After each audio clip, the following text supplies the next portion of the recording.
Hi everyone, happy Monday. Let's talk updates to private credit, which now includes new joint members. As of today, it also is Cliffwater, Apollo Group, KKR, BlackRock, Morgan Stanley, JP Morgan. So let's unpack how private credit works when it comes to the big banks and non-bank organizations. What are the key updates we're currently observing, and what does it mean for you? So it all begins with the investors coming to the bank or non-bank entity saying, hey, here's the money, but I'm not interested in the returns similar to the stock market, which roughly you might be looking 6 to 8%, 12% if you're super lucky. So here is the money. Give me some better returns. Bank or non-bank entity says, let me think about it. How about private credit? We can give you 10% returns guaranteed. However, there is a higher management fee because it does require more work on our side. So we are probably looking into 2 and 20, which means 2% management fee and 20% when essentially the investment makes money. Investor says, fine, let's do it. Then bank or non-bank organization will go and find a private company, and this is seriously important because if we are talking about the stock market, on the stock market you would only see publicly listed companies, which means that their books were essentially audited by reputable organizations, which is not the case for the private company. And the valuation for public company and a private company varies significantly because in public company, all the assets and all the company's debt is publicly traded and has been publicly audited. When it pertains to private company, well, the valuation is what the company owner says it is, right? And this is where the fun begins. Now let's assume we have a private business owner that states that his business worth is 100 million. He comes to bank or non-bank entity and says, hey, I need a loan. They say, fine, but since you are a private company, we can only offer you a private credit, so it's going to be more expensive.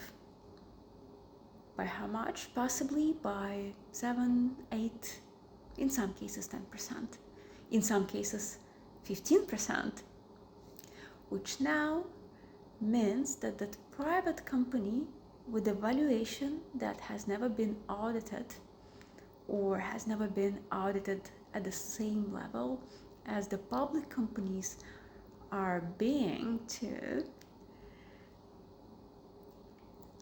is getting the loan, and they need to create a cash flow and the revenue, and more importantly, to generate as much profit to pay for that loan. To give you a sense and the understanding, so when the publicly traded company decides that they would like to get some money from a market, they would issue bonds, and usually you will have a coupon to the bond varying somewhere from 2.5% maybe up to 4.5%, and 4.5% will be fairly risky companies, I would say. Let's say Amazon or Apple, if they would like to place bonds, they would be placing at the range of like 2 to 3% usually.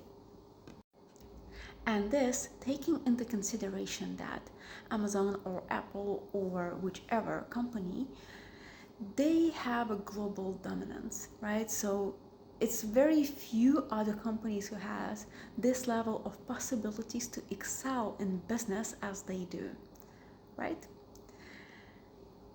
Which is not the case for smaller size private companies that now have to work 10 times harder in order to generate just the payment for their loans.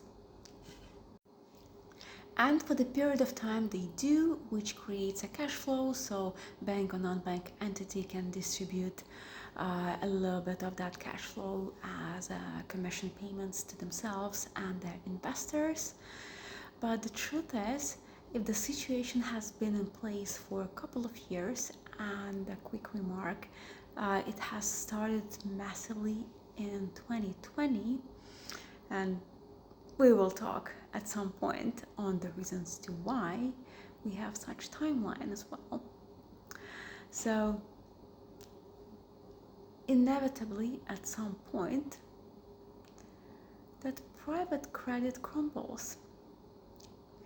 And the fun part is that again it is non-audited private company. So there is a certain time difference between when the situation occurs and when the investors are actually requesting to return their initial investment.